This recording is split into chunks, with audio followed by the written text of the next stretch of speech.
All right, hey everyone, it's December 22nd. I wanted to follow up with the attempted murder by gassing at the Wyatt Detention Facility on Ed Brown in October of 2007. So I sent Ed this message. I said, "Hi, Mr. Brown. I made a YouTube video public where I state everything I know personally about the situation and encourage others to look into your claim and write letters to you directly with any questions." And then I go on to write, "This is me to Mr. Brown. I seem to recall somewhere and I can't locate it now, but wasn't the Wyatt Detention Facility asked about this publicly?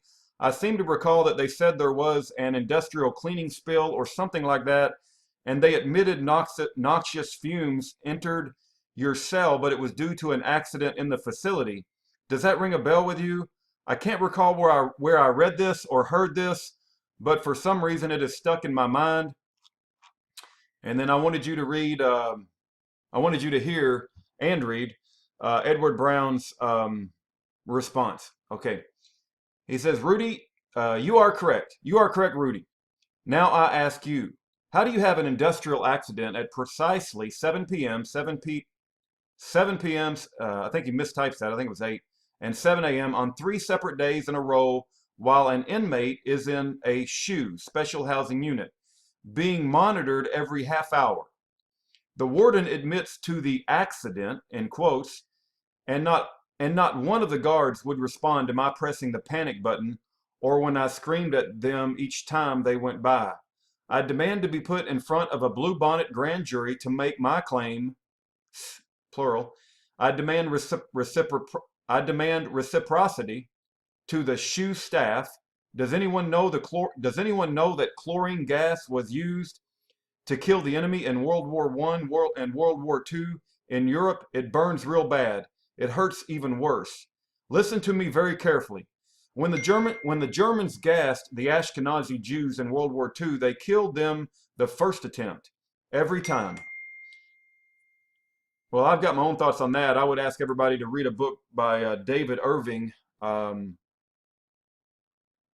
forget the name of it. Just look up David Irving website. Anyway, I claim because the staff did not kill me the first time, they did it again for 8 hours, and again on Sunday morning, and for 3 more hours.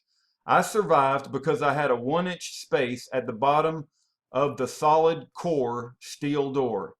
I had a piece of paper I could roll up and make a funnel, which I was able to cover my nose and mouth through the paper under the door. The Ashkenazi, German, and Eastern European Jews didn't have that opportunity when their German countrymen murdered them. I had the opportunity to experience the horror 3. Does someone want to prove to me that the Department of Justice or their masters didn't want me dead? There is so much more to this story, and it got worse from there. Correct, Rudy, it's of record, and it continues to this day, everywhere I have been located. There are no courts in America at this time. That's why I want a bluebonnet grand jury open to the public. When the real story comes out, by myself and others face to face with the criminals in my government, you will all be horrified as to what is really happening within the United States of American prison system. And if you people out there start demanding answers by speaking directly to the victims, it will come to you when they start to invoke the United Nations Agenda 21 and Agenda 2030. Also read the report from Iron Mountain. These public servants are out of control and insanely, narcissistically amoral without empathy. God help us all. Commander Edward Lewis Brown, United States Constitution Rangers. And of course, he always signs it Yahweh. All right, guys, you got to hear his response. I want to make sure I do not make it a habit. I do not make it a habit of censoring men who are spending the rest of their life in prison. If you've been sentenced to death by prison, you know what? I'm not going to censor your words. God bless and take care.